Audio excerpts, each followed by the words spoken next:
Guys, welcome back to Investor Army. Today's gonna be a really good show, I promise you that. What we're gonna go over is what I would do if I lost everything. If I lost all my businesses, I lost all my income streams, I lost all my properties, what would I do if I had to start my business over tomorrow if I need to get a deal done in the next 30 to 60 days to get back on my feet and I only had $1,000 or less? Now, this is a very good question. This video is gonna help a lot of you because I thought about this and this is exactly what I would do. So most people come to us and have between $1,000 and negative $50,000 to start their business. Meaning most people don't have a lot of money, yet they heard they can start a real estate company with little or no money, which is true, but it's difficult, but there's better ways of doing it. And if you don't know a good way of starting out and trying to attempt starting this, you're gonna run through that $1,000 very, very quickly. So what I wanna share with you is what I would do. I'm gonna walk you through step by step the exact strategy I'm gonna use, how to find the buyers and the sellers, and what I would do over the next 30 days, and how to stay under $1,000. So let's look at this very closely because this is gonna change a lot of y'all's businesses. I promise you, if you get a deal doing this, please contact us and let us know. We wanna get a testimonial with you because it's that important that people understand that they can hop into this business, have little or no money, and be successful. So here's what we're gonna do. We're gonna start a business with less than $1,000. But in order to do this, we have to understand which strategy we're gonna use. We are going to use the wholesaling strategy. Now, when you look at flipping houses, it takes money to do this. You're not gonna be able to do it with less than $1,000. You're gonna have to have money left in the deals. When you look at holding rental properties or financing out of rental properties, you've got extra costs involved. There's just no way you can do this for $1,000. Same thing with owner financing, guys. It's gonna be very difficult when you're closing on properties. So what we're gonna do is wholesale property using what's called an assignment of contract. So we're gonna market towards motivated sellers, people who need to sell their house at a discount, people who are going through bankruptcy, foreclosure, who are tax delinquent, whatever it is. We're gonna contract that property with someone who needs to sell their house quickly to a cash buyer. And then we're gonna flip that contract or sell our beneficial rights and interests to purchase that property with that contract to another investor, right? So it can be a landlord, an owner finance buyer, a rehabber, it doesn't matter. We're gonna contract a property for say $100,000 and we're gonna sell that contract or that paperwork to that investor for $110,000, and at closing, we're gonna get paid the difference or a $10,000 assignment fee at closing, if that makes sense. We have other videos and there's lots out there on wholesaling, guys. So the first thing you need to do is go get educated and start watching as many videos as you can and watching as many podcasts as you can on wholesaling. But that's what we're gonna be doing. Now, here's the thing about wholesaling. Most people spend all their time looking for deals and then they get a house under contract and then they weren't prepared to sell it.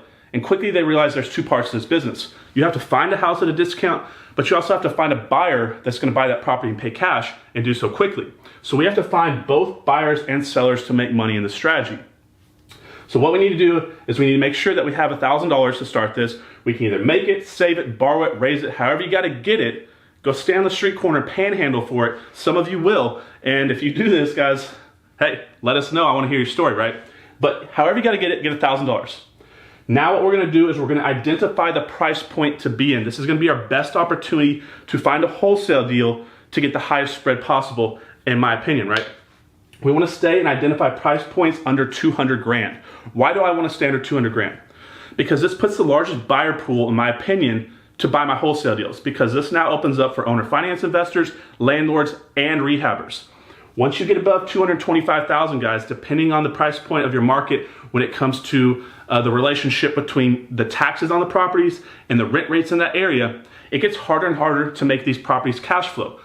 So going up from 225 to 250 to 300, you're gonna start to lose landlord buyers and owner finance buyers, or they're gonna start to trickle away, and you're gonna only have rehabbers to buy in that price point, if that makes sense. So we wanna stay in this price point because there's gonna be more buyers and they're gonna be better buyers, because an owner finance buyer and a landlord can pay more for a property than a rehabber can, because if a rehabber messes up on their numbers, they have to sell that property to get out of it live time, and they can actually take a physical loss. Whereas a landlord or an owner finance investor can tweak the financing or hold that property long term and ride the storm out over the years, and it's not so detrimental to them if they make a bad buy as compared to a rehabber who takes a physical loss right then in that moment. So that's the first thing, guys. That's kind of what we're gonna do.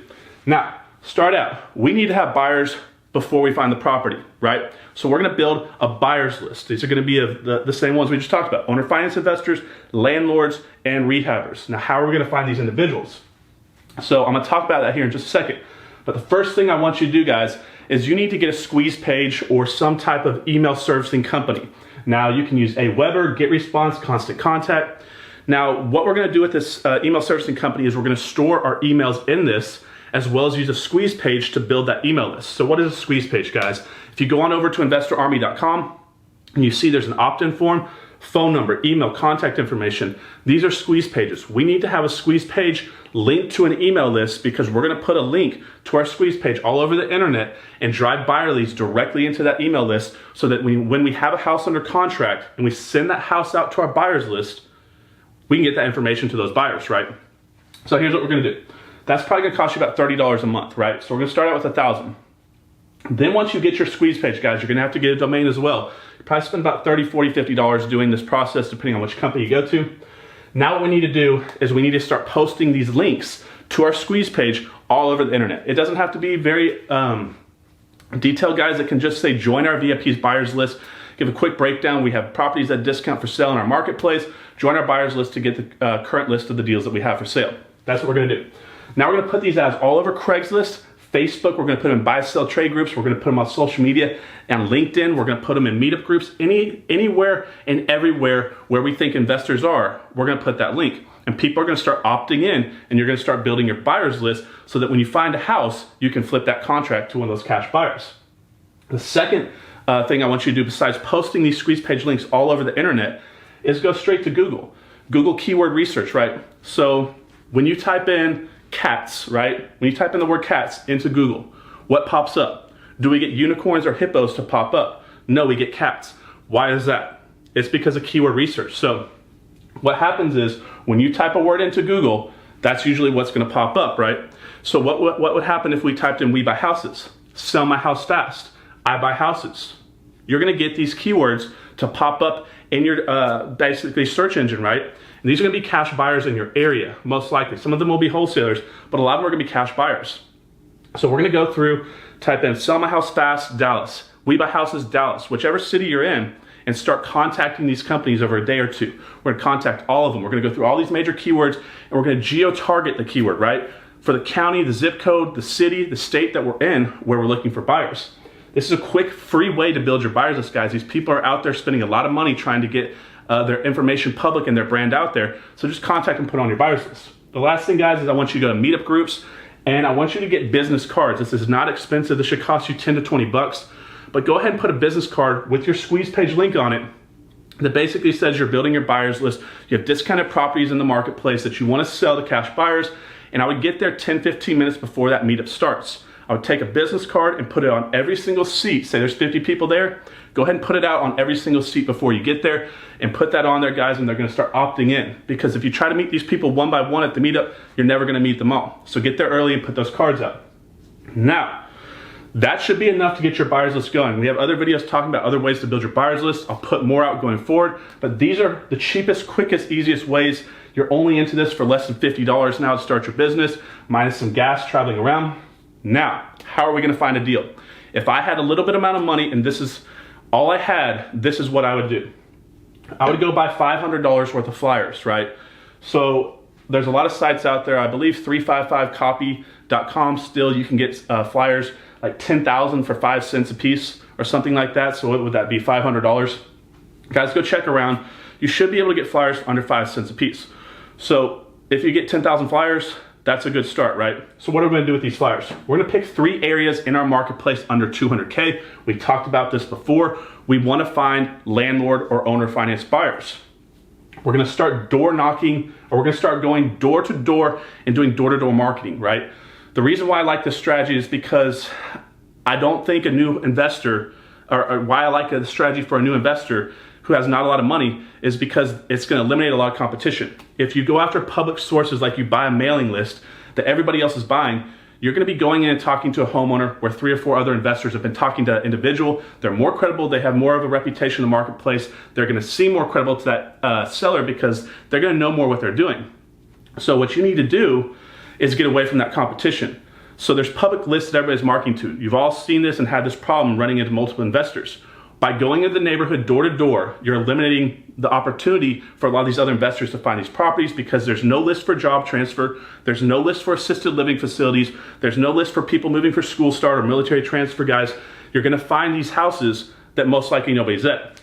So we're gonna go door to door. We're gonna start putting flyers up there. Guys, do not put a flyer on a house that has a no soliciting sign. So that's the first thing. We're gonna go door to door. We're gonna have a simple flyer basically outlining what we do. We pay cash for houses, we close quickly, we can avoid you the headache of a traditional sales process, and just bullet point it, guys. Go look up some scripts or some marketing pieces online, and you'll find something that will work. Now, the second thing we want you to do is while you're door knocking, or while you're going door to door putting flyers out, I want you to do some door knocking, right? So we have another video online talking about certain variables or criteria that we look for when we're driving through neighborhoods: fences falling down, weeds overgrown, broken windows, window units in houses that should have central air and heat, cars for sale in the driveway, you know, anything that shows financial distress on the property. Go ahead and door knock that house while you're standing in front of that property. This is the best way to get in front of a seller right then and there, because what happens if they're just like, yeah, actually I do want to sell my house. What would you give it? What would you give me for it? So we're gonna door knock certain houses. Guys, there's another video on our channel talking about that. Go back and watch it. Guys, also, if you haven't watched those other videos back in the past, there's a lot of good information in there. I'd go back and watch them. Now, the other thing I want y'all to be doing is take a pen and paper with you, and as you're walking up to these houses, write down the ones as you look in the windows, not going up in the flower bed and being creepy and looking in the windows, but you can tell when a house is vacant. Now, this is very, very important. This is the key to the strategy, because a vacant house is the best house to go after. And it's because someone's paying on that property and money's coming out of their pocket to pay taxes, insurance, whatever, loan fees, and it's not either rented or they're not living in it. So it's just a liability for someone, and it's a problem and they want to get rid of it quickly. A lot of times they're out-of-state owners. So we write down the vacant properties. So the cheapest way to find these guys is to go directly into county records, Google it, find the name, and try to find these people on social media through Facebook or you know, LinkedIn, Twitter, Instagram, however you're gonna find them, and track them down that way. That's the free way to do it. If you can't find them that way, you're gonna need to use a skip trace service like TLO, Been Verified, Spokio. Guys, there's a lot of them out there. Just Google around, go into bigger pockets or meetup groups and figure out which ones people are using. And then we're gonna start skip tracing these vacant house leads. So if you see, we probably spent $500 here, $30 here, we're at like $550. You've got some gas money and logistical costs getting to these neighborhoods, so I wouldn't pick anything too far outside where you're locally living. And guys, if you have no gas, literally, when I started out, I would open the door to my property and I would just walk out into the surrounding neighborhoods. You gotta be creative when you're starting your business. And then to do a skip trace, most companies you're looking at $1 or less depending on the amount of skip traces you're gonna do. But skip tracing service basically tracks down the information of the person you're looking for. But that's what I would do, guys. I would spend a little bit of money getting flyers. I'd go into neighborhoods. I'd start door knocking certain houses. I'd create my own vacant house list, and that's the one I would go after aggressively with the rest of my money. And then if I ran out of $1,000, I'd figure out how to get $1,000, and I keep repeating this process until I got a deal. So guys, once you get the house under contract, you put a property flyer together, you go back to your email servicing, and you blast that out to all those buyers. If you don't have a big buyers list, guys, I'd start picking up the phone and contacting them one by one and trying to sell that property to them.